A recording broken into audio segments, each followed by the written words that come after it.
जय हिंद। पता है आपको, अगर इस पूरे के पूरे भारत में अगर सबसे कोई अधिक संपत्ति का मालिक है तो कौन है? स्वाभाविक सी बात है, आपको लग रहा होगा कि सरकार है। सरकार को हटा देने के बाद कौन है? तो रेलवे होगी। रेलवे भी सरकार का ही हिस्सा है, आप कह सकते हो। लेकिन रेलवे के बाद सबसे अधिक किसी के पास चल और अचल की अगर संपत्ति है, किसी के पास सबसे अधिक ज़मीनें हैं, तो वो वक्फ बोर्ड के पास है। कांग्रेस ने अपने शासनकाल में कई एक ऐसे नियमों को बनाया जिससे भारत को धीरे धीरे इस्लामीकरण किया जा सके। अब बताओ, वक्फ बोर्ड एक ऐसा संस्था है या फिर एक प्रकार की ऐसी नियमावली है जिसके अंतर्गत वक्फ बोर्ड अगर किसी भी ज़मीन को क्लेम कर दिया कि वो वक्फ बोर्ड की ज़मीन है, तो आप न्यायालय भी नहीं जा सकते। आपको वक्फ बोर्ड के पास ही जाना होगा और सबूत पेश करने होंगे, और माने या ना माने इसका फैसला भी वक्फ बोर्ड ही देगा। बताइए किस प्रकार से यह कानून कांग्रेस के राज में जो है मुस्लिम तुष्टिकरण के लिए बनाए गए थे। अब जो है सुप्रीम कोर्ट के कुछ जो है निर्देश दिए गए हैं, कुछ उनके फैसले आए हैं, इसका ही हम जिक्र करेंगे। 23/6/2023 का यह सुप्रीम कोर्ट का कुछ निर्देश है, कुछ इंस्ट्रक्शन है वक्फ बोर्ड से संबंधित। और वक्फ बोर्ड का समय धीरे धीरे खत्म हो रहा है। आने वाले समय में प्रधानमंत्री नरेंद्र मोदी जो है इस नियम को ही जो है खत्म कर देगी। लेकिन अभी सुप्रीम कोर्ट का जो निर्देश आया है उसके बारे में हम कुछ आपको चीज़ें सामने आपके समक्ष जो है रख रहे हैं। सबसे पहला तो यह कि 1947 से पूर्व जितनी भी ज़मीनें हैं जिसका ट्रांसफ़र वक्फ बोर्ड को किया गया है, वो सारी की सारी जो है ट्रांसफ़र रद्द कर दिए जाएंगे और वह अब वक्फ बोर्ड के अधिकार क्षेत्र में नहीं होंगे 1947 के पहले, क्योंकि वक्फ बोर्ड का जो एक्ट है 1947 के बाद आया था। तो पहली चीज़ तो ये हो गया। दूसरा यह कि 1947 के बाद जो भी ज़मीन वक्फ बोर्ड क्लेम करती है कि यह हमारा है, ठीक है, वो वैसे कोई भी ज़मीन को क्लेम कर रही है कि आधी दिल्ली वक्फ बोर्ड की ही है, यहाँ तक कि जो एंटीलिया हाउस है मुकेश अंबानी का, वो भी वक्फ बोर्ड के ही प्रॉपर्टी के अंतर्गत है, ठीक है।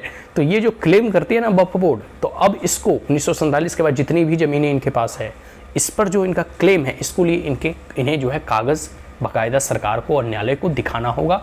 और अगर कागज़ नहीं दिखा पाते हैं तो वह संपत्ति उनकी नहीं होगी, सरकार की हो जाएगी। दूसरा पॉइंट तो ये हो गया, ठीक है, बात समझ में आ गया।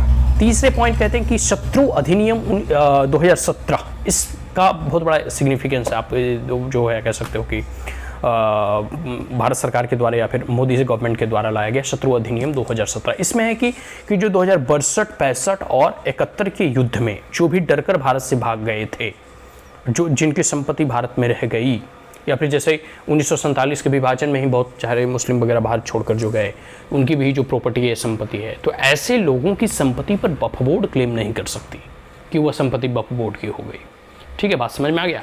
और जो भी ट्रांसफ़र वगैरह हैं उनके बाकायदा उन्हें कागज़ दिखाने होंगे। अगर वह कागज़ नहीं दिखाती है तो शत्रु अधिनियम, ठीक है, शत्रु कह सकते हो कि संपत्ति अधिनियम 2017 के तहत सारी की सारी संपत्ति वह सरकार, भारत सरकार के हिस्से में जाएगी, वक्फ बोर्ड के हिस्से में नहीं जाएगी।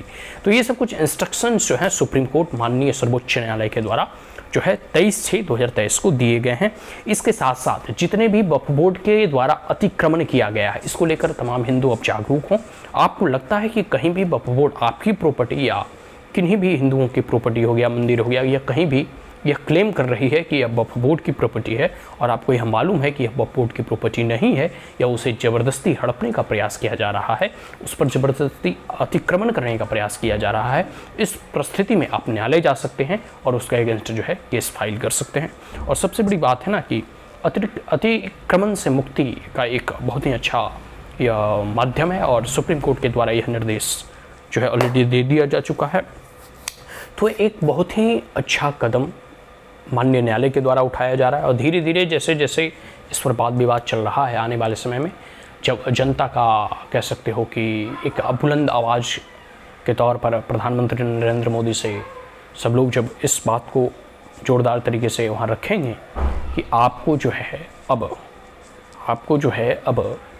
है ऐसी वक्फ बोर्ड जैसी नियमावली को निरस्त कर देना चाहिए, प्लेसेस ऑफ वर्शिप एक्ट वगैरह को निरस्त कर देना चाहिए, तो आने वाले समय में भारत सरकार इन सभी चीज़ों पर जरूर काम करेगी, ठीक है। पॉपुलेशन कंट्रोल बिल आना चाहिए, सिटीजनशिप अमेंडमेंट बिल को लागू किया जाना चाहिए, यूनिफॉर्म सिविल कोड आना चाहिए, जिससे कि आने वाले भारत के भविष्य को सुरक्षित और भारत की एकता अखंडता को अक्षुण्ण रखा जा सके।